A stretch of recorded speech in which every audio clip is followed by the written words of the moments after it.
சரண்டரை பற்றி, வெள்ளை கொடியை பற்றி வரலாறு யாரை சொல்லும்? நீங்க எப்பெல்லாம் சரண்டர் ஆனீங்க? சின்ன குழந்தைய கேட்டா கூட சொல்லும் நீங்க அடிமை எடப்பாடி பழனிசாமி என்று. மத்திய மோடி அரசாங்கம் மிரட்டிய காரணத்தினால் ஒரு கேவலமான கேலி கூத்தான அறிக்கையை பிஜேபியோட கூட்டணி இல்ல, நான் பிஜேபியோட கூட்டணி வைக்க மாட்டோம். இப்ப சொல்லுங்க யார் சரண்டர் ஆனது? நீங்கள் எடப்பாடி பழனிசாமி அல்ல, சரண்டர் பழனிசாமி. மோடியோடு அமித்ஷாவோடு கை குலுக்க மாட்டேன், அமித்ஷா வீட்டு வாசல்ல போய் நிற்கிறார். இது வெள்ளை கொடி ஏந்திய கை அல்ல, கருப்பு சிவப்பு கொடியை தூக்கி பிடித்த கை.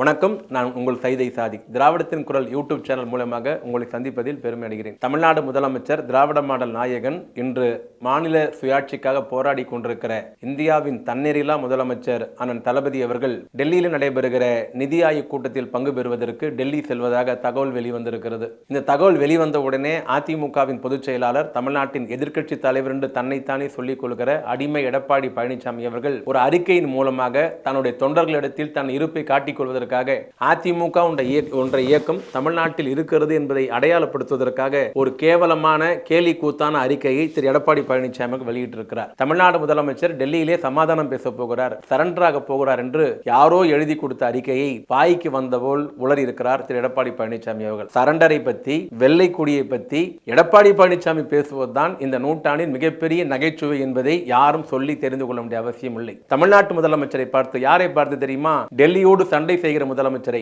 எதிர்த்து கேட்கிற முதலமைச்சரை, நீதிமன்றம் சென்று வழக்கு தொடர்ந்து போராடி மாநில உரிமைகளை பெற்றெடுக்கிற முதலமைச்சரை, எது சொன்னாலும் தலையாட்டுவதற்கு நான் எடப்பாடி பழனிசாமி அல்ல, கலைஞரின் மகன் என்று மார்தட்டி தட்டுகிற முதலமைச்சரை, இன்று வரையில் இந்தியாவில் மற்ற மாநில முதலமைச்சருக்கெல்லாம் முன் உதாரணமாக இருந்து மாநில உரிமைகளை பெறுவதற்கு மற்ற மாநில முதலமைச்சருக்கு கடிதம் எழுதி ஒருங்கிணைந்து மத்திய ஒன்றிய அரசை எப்படி எதிர்க்க வேண்டும், எப்படி கேள்வி கேட்க வேண்டும் படை தளபதியாக இருக்கிற தமிழ்நாட்டு முதலமைச்சரை பார்த்து எடப்பாடி பழனிசாமி சொல்லுகிறார் இவர் வெள்ளைக்கொடியை பிடித்து போகிறார் என்று. நான் சொல்லட்டுமா? நீங்க எப்பொழுதெல்லாம் வெள்ளைக்கொடி பிடித்தீர்கள் என்று ஜெயலலிதா அப்போலோவில் சீரியஸாக இருந்த பொழுது, அடுத்த முதலமைச்சர் யார் என்று பிரச்சனை வந்த பொழுது, வெங்கைய நாயுடுவும் அன்றைய தமிழ்நாட்டு ஆளுநர் வித்யாசாகர் ராவும் வந்த பொழுது அங்க சரண்டர் ஆனீர்கள் முதலில் வெள்ளைக்கொடியை பிடித்து. 2016 ஜெயலலிதா உயிரோடு இருக்கிற வரை வராத நீட்டு நீங்கள் முதலமைச்சராக வந்த பிறகு நிர்மலா சீதாராமன் மிரட்டி, மத்திய மோடி அரசாங்கம் மிரட்டிய காரணத்தினால் கலைஞர் இருந்தபோது வராத நீட்டு, ஜெயலலிதா இருந்தபோது வராத நீட்டு, நீங்கள் அடிமையாக இருந்த காரணத்தினால் அவர்கள் கை அசைவில் நீங்கள் ஆட்ராராமா என்று குரங்கு ஆடுவதை போல் நீங்கள் ஆடிய காரணத்தினால் தமிழ்நாட்டில் நீட் நுழைந்தது. அப்ப சரண்டர் ஆனீங்க. இவர் முதலமைச்சர் வந்த பிறகுதான் அன்றைய மின்சாரத்துறை அமைச்சர் தங்கமணி டெல்லிக்கு போயிட்டு உதயமின் திட்டத்தில் கையெழுத்து போட்டார். இப்ப சொல்லுங்க யார் சரண்டர் ஆனது? அன்னைக்கு உணவுத்துறை அமைச்சர் இருந்த காமராஜ் டெல்லிக்கு போறாரு, ஒரே நாடு ஒரே காடு திட்டத்தை தமிழ்நாட்டை சேர்த்து விட்டுறாரு. இவர் இருக்க போதுதான் கல்வி அமைச்சர் இருந்தவர் சண்முகம் ஒரு 7-8 பேர் மாறினாங்க. அவங்க இருக்க சொல்லதான் நீட்ல போய் தமிழ்நாட்டை சேர்த்து விடுறாங்க. அப்ப இவருடைய ஆதரவு பாஜக தேவைப்பட்டது. எப்ப தேவைப்பட்டது?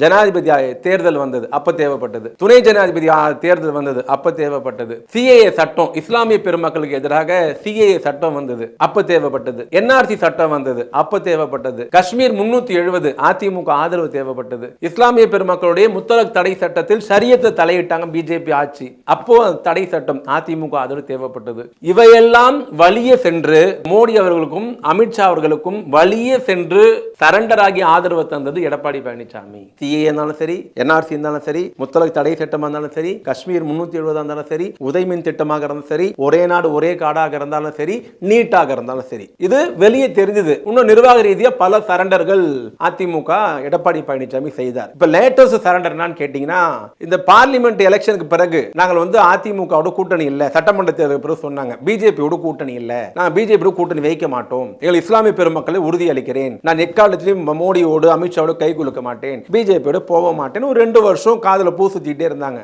திடீர்னு என்ன நடக்குதுன்னா, எடப்பாடி பழனிசாமி சம்பந்தி வீட்டுல ரைடு நடக்குது. அவருடைய சம்பந்தி பேர் ராமலிங்கன், பத்திரிகை செய்தி, அவரு சுத்தி வளைக்கப்படுகிறார். அவங்க பையன் மேல ஏதோ புலனாய்வு அமைப்புகள் இருக்குது, பிடி இருக்குன்னு உடனே எந்த பழனிசாமி பிஜேபியோட கூட்டணி இல்லைனாரோ, மோடியோட சேர மாட்டேனாரோ, அமித்ஷாவோட சேர மாட்டேனாரோ, இந்த ரைடு நடந்த 48 மணி நேரத்தில் என்ன நடந்ததுன்னு தெரியல, யார் மிரட்டினாங்கன்னு தெரியல, யார் எப்படி இருந்துச்சுன்னு தெரியல.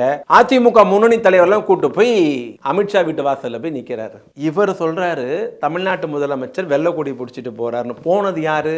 2 வருஷம் தொடர்ந்து பேசிய நீங்கள், பாஜகவோட ஒட்டுமில்லை உறவும் இல்லை கூட்டணி இல்லைன்னு சொன்ன நீங்க திடீர்னு அமித்ஷா வீட்டுக்கு போக வேண்டிய அவசியம் என்ன? என்ன நடந்தது? அப்ப சரண்டர் ஆனது யாரு? நீங்க எடப்பாடி பழனிசாமியா, சரண்டர் பழனிசாமியா? இப்படி தொடர்ந்து ஆட்சியில் இருக்கிற பொழுது அதிகாரத்தை கொண்டு போய் மாநில அரசு கொண்டு போய் மாநில அரசின் உரிமைகளை, தமிழ்நாட்டு மக்களுடைய உரிமைகளை, தமிழ்நாட்டு தேவையான எல்லாத்தையும் கொண்டு போய் டெல்லியிலே அடமான வைத்தது எடப்பாடி பழனிசாமி. அன்னைக்கு சரண்டர் ஆனது எடப்பாடி பழனிசாமி. எந்த அதிமுக மாவட்ட செயலாளர் கேட்டீங்களா கூட்டணி வைக்கலாமான்னு? எந்த தொண்டனுடைய விருப்பம் அது தெரியுமா உங்களுக்கு? உங்களுடைய சுயநலத்திற்காக, உங்களுடைய சம்பந்திகளுக்காக, உங்களுடைய மகனுக்காக அதிமுக கொண்டு போய் நீங்க அடமான வச்சுட்டீங்க. என்ஆர்சியை நீங்க கொண்டு வந்தீங்க, மோடியோடு அமித்ஷாவோடு சேர்ந்து அதை அமுல்படுத்த மாட்டோம்னு தீர்மானம் போட்டார். முத்தலாக் தடை சட்டம் நீங்க ஆதரிச்சீங்க, திமுக எதிர்த்தது. காஷ்மீர் 370 நீங்க ஆதரிச்சீங்க, திமுக எதிர்த்தது. இன்னைக்கு தொடர்ந்து தமிழ்நாட்டில் இயற்கை பாதிப்பு ஏற்படுற போதெல்லாம் இதுவரையில் இந்த 4 ஆண்டு காலத்தில் ஒரு நயா பைசா மத்திய அரசு கொடுக்கவில்லை சிறப்பு நிதியாக. தூத்துக்குடி, திருநெல்வேலி, தென்காசி, கன்னியாகுமரி பாதிக்கப்பட்டது பிரதமர் எட்டி கூட பார்க்கல. 2021 வெள்ளம் சென்னை மாநகரம், செங்கல்பட்டு, சென்னை, காஞ்சிபுரம், திருவள்ளூர் பாதிக்கப்பட்டது, ஒரு நயா பைசா கொடுக்கல. விழுப்புரம், கடலூர், கிருஷ்ணகிரி, திருவண்ணாமலை 3 மாசத்துக்கு முன்னாடி புயல், மழை, வெள்ளம், ஒரு நயா பைசா மத்திய அரசு கொடுக்கல. தொடர்ந்து புறக்கணிக்கிறார்கள். ஜிஎஸ்டியில் புறக்கணிப்பு, 100 நாள் வேலை திட்டத்தில் புறக்கணிப்பு, ஆசிரியர் பெருமக்களுக்கு சம்பளம் தருவதில் புறக்கணிப்பு, தேசிய கல்விக் கொள்கை ஏற்றுக்கொள்ள வேண்டும் மிரட்டுகிறார்கள், மும்மொழி கொள்கை ஏற்றுக்கொள்ள வேண்டும் மிரட்டுகிறார்கள், புதிய கல்விக் கொள்கை ஏற்றுக்கணும்னு சொல்றாங்க. ஆனால் இவை அத்தனையும் தனி மனிதனாக இருந்து முதலமைச்சர் எப்படி இருக்க வேண்டும், எப்படி தமிழ்நாட்டு மக்களுக்காக ஒரு தடுப்பு கேடயமாக இருக்கணும், எப்படி தமிழ்நாட்டு மக்களுக்காக போராடணும், எப்போ குரல் கொடுக்கணும், எப்போ சண்டை போடணும், எப்போ வழக்கு தொடக்கணும், எப்படி ஜெயிக்கணும்ன்றத இன்னைக்கு இந்தியாவுக்கே முன்னுதாரணமாக இருப்பவர் தமிழ்நாட்டு முதலமைச்சர். ஒன்றிய பாசிச மோடி அரசு தமிழ்நாட்டுக்கு, இந்த அரசுக்கு எவ்வளவு நெருக்கடிகளை, தொல்லைகளை, இன்னல்களை, நிதி புறக்கணிப்பை எல்லாம் தர முடியுமோ அத்தனையும் ஒன்றிய பாசிச மோடி அரசு செய்து கொண்டிருக்கிறது.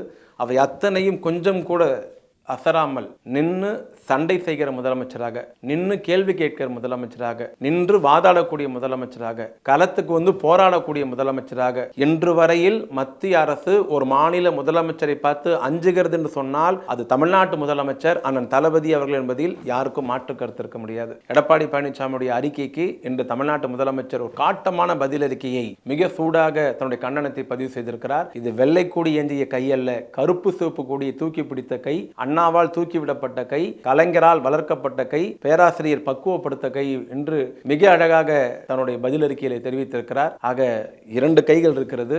ஒன்று வாழ வைக்கும், உரிமைகளை பெற்றுத்தரும், உரிமைகளுக்காக போராடும், உரிமைகளுக்காக வீதிக்கு வரும். இன்னொரு கை இருக்கிறது, மற்றவருடைய கால்களை தொடுவதற்காகவே ஒரு கை இருக்கிறது, மற்றவர்கள் கால்களை தொடுவதற்காகவே டேபிளுக்கு அடியிலே தவழ்ந்து செய்ய கை இருக்கிறது, சரண்டர் கையெழுத்து போடுவதற்காகவே ஒரு கை இருக்கிறது, தமிழ்நாட்டு மக்கள் திட்டங்களை விட்டுக் கொடுப்பதற்காகவே ஒரு கை இருக்கிறது, தமிழ்நாட்டு உரிமைகளை பறிப்பதற்காக கை இருந்தது. வாழ வைத்த கை மு க ஸ்டாலின், அடிமைப்படுத்திய கை எடப்பாடி பழனிசாமி. வணக்கம்.